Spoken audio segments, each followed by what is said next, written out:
Live from Washburn University in Topeka, Kansas, it's KSWU News.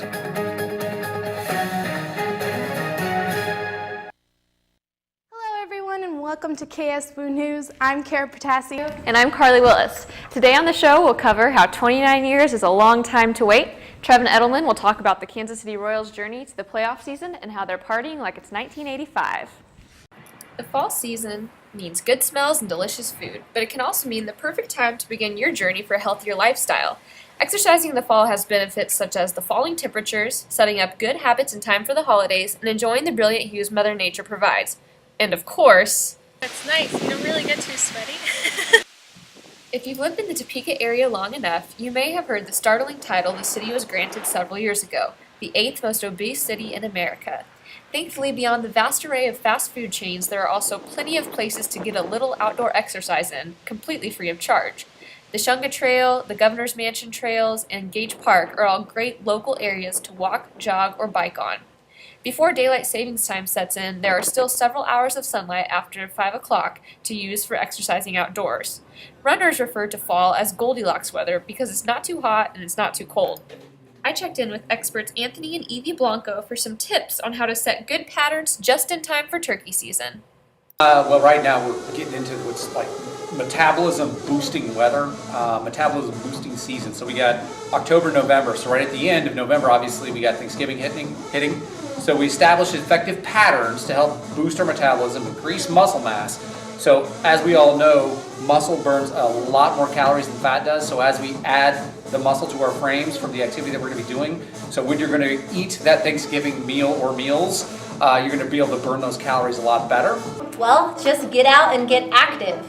25, 35 minutes a day is all you need. Get your heart rate up. This time of year also brings fall premieres of your favorite shows. Be an active TV watcher and utilize commercial breaks for lunges, push-ups, or crunches. Exercise doesn't have to steal your breath to be effective. Do what you can with what you have. For KSWU News, I'm Carly Willis. Welcome back. As we mentioned before, the Washburn Law Clinic is hosting a special event this Saturday, and here's Kara with more. Hi, and welcome back to KSWU News. I'm Carly Willis, and I'm joined by the Vice President of Washburn Student Government Association, Randy McAfee. Randy, it's good to have you with us. Yeah, it's great to be here. So tell me about your role with Homecoming as the Vice President. Well, the Vice President of WHJ students each year. Wonderful. So explain the theme to me, Ichabod's Unleashed this year. There's been some questions about that one. There has been questions. Wonderful. Yeah, I saw the top hats. There was some Rock'em Sock'em robots. There was some Rock'em Sock'em robots. Who let the dogs out and some chains and all sorts of stuff with that.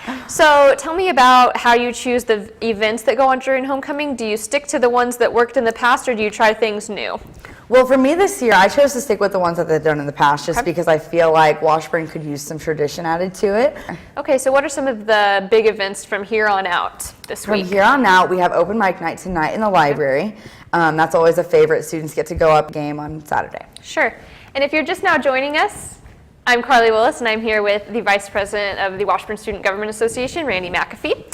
So what do you look forward to each year with Homecoming, personally? My favorite part each year is probably Yellow Cow. So what will a successful 149th Homecoming feel as an accomplishment to you? It will feel wonderful. I just want the students to have as much fun. Wonderful. Well, Randy, thank you very much, and we look forward to seeing the fruits of your hard work. When we come back, I'll catch you up on all the good Hollywood gossip. We'll be back after this. For a preview of Saturday's game versus Emporia State, stay tuned to KSWU News. I'm Carly Willis. A patient diagnosed with the first case of Ebola is in isolation at a hospital in Dallas. This is the first U.S. citizen to get the virus after flying from Liberia to the United States. Federal health officials say the people on his flight are not at risk because the man did not get sick until 4 days after his flight landed. Health officials say that you can't get Ebola through the air, water, or food in the U.S. Ebola can only be spread from contact with blood or bodily fluids of a person or animal that is sick with or has died from Ebola.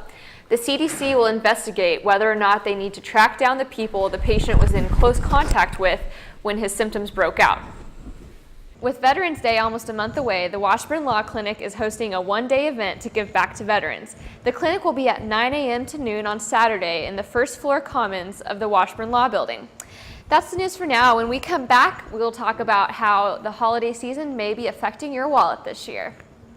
Welcome back to KSWU News. A terrifying scene played out at a train station in Melbourne, Australia over the weekend. A mother and her baby were walking along the tracks when her phone dropped to the floor and she let go of the stroller. The baby stroller rolled off the platform and onto the tracks. According to reports, the mother of the toddler was intoxicated at the time. Several Good Samaritans helped to get the child off the tracks and up to safety. The child suffered minor injuries but is said to be doing okay. Tell us a little bit about this Zeta Think Pink game going on. Yes, I am a member of Zeta Tau Alpha sorority, and our philanthropy is breast cancer education and awareness. And as you may know, October is National Breast Cancer Awareness Month. And so we do a week of events to raise awareness and money for the cause. So we will be at Yager Stadium 11 to 1 on Saturday before the Bods play Fort Hayes. We have all sorts of tailgate games that are super fun. One, you throw little ping pong balls into bowls, and if you make it, you win the goldfish that's in that bowl. Oh, that's fun. Yes. I love fish. Yes. Oh, I'm definitely going to come try that then. Yes, it'll be fun. So I encourage you all to come out and help us rally for the cause.